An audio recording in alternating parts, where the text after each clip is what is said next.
नमस्कार दोस्तों, मैं के आपके सामने फिर हाजिर हुआ हूँ श्रीमद् भागवत गीता की सीरीज का आज का वीडियो आपके सामने प्रस्तुत करने के लिए। तो आइए शुरू करते हैं आज का ये वीडियो। आज हम आपको लिए चलते हैं श्लोक नंबर 51 की ओर, जो अध्याय नंबर 2 से संबंधित है। अध्याय नंबर 2 श्लोक नंबर 51। समबुद्धि युक्त ऋषि मुनि कर्म के फलों की आसक्ति से स्वयं को मुक्त कर लेते हैं, जो मनुष्य को जन्म मृत्यु के चक्र में बांध लेती है। इस चेतना में कर्म करते हुए वे उस अवस्था को प्राप्त कर लेते हैं जो सभी दुखों से परे है। आइए इसकी विस्तृत व्याख्या भी समझ लेते हैं।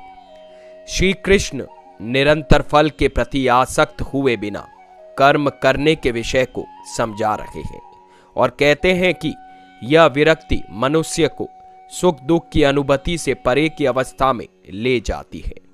हम प्रेम के लिए ललायत रहते हैं, किंतु हमें निराशा ही मिलती है। हम जीवित रहना चाहते हैं, लेकिन हम यह भी जानते हैं कि हम प्रतिक्षण मृत्यु की ओर बढ़ रहे हैं। श्री भागवतम में यह वर्णन भी किया गया है। सुखाय कर्माणि करोति लोकोन्नतिः सुखम वान्दुपरम वा विन्देत भूयस्ततः एवं दुखः यदत्र युक्तम भगवान वदेनः, जो श्रीमद् भागवतम में 3.5.2 में बताया गया है। आइए इसके बारे में भी जान लेते हैं। सभी लोग सुख प्राप्त करने के लिए सकाम कर्मों में संलग्न रहते हैं, किंतु फिर भी उन्हें इससे संतोष नहीं मिलता, अपितु फल के प्रति आसक्त होकर कर्म करने से उनके कष्ट और अधिक बढ़ जाते हैं। परिणाम स्वरूप व्यवहारिक रूप से सभी लोग इस संसार में दुखी हैं। कुछ शारीरिक और कुछ मानसिक कष्ट भोग रहे हैं। कुछ लोग अपने परिवार के सदस्यों या सगे संबंधियों से उत्पीड़ित होते हैं और कुछ धन और जीवन यापन के लिए मूलभूत वस्तुओं के अभाव से दुखी होते हैं।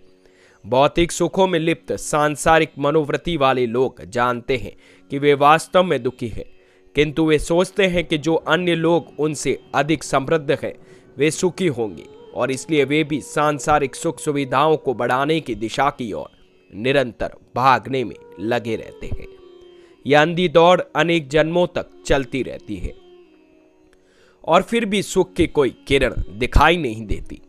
जब लोगों को यह अनुभव होता है कि सकाम कर्मों में संलग्न होने से कभी भी कोई मनुष्य सुख प्राप्त नहीं कर सकता, तब उन्हें समझ में आता है कि वे जिस दिशा की ओर भाग रहे हैं वह निसार है, और फिर वे आध्यात्मिक जगत की ओर मुड़ने की सोच बैठते हैं।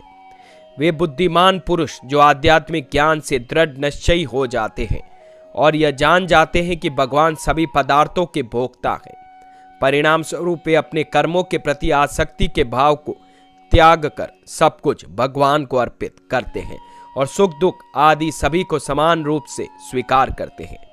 ऐसा करने से उनके कर्म उन प्रतिक्रियाओं से मुक्त हो जाते हैं जो मनुष्य को जन्म और मृत्यु के बंधन में बांध देते हैं। तो दोस्तों, कैसा लगा आज का यह वीडियो? अगर मेरी ये भगवत गीता की सीरीज आप लोगों को पसंद आ रही है तो प्लीज़ हमें कमेंट सेक्शन में ज़रूर बताइएगा।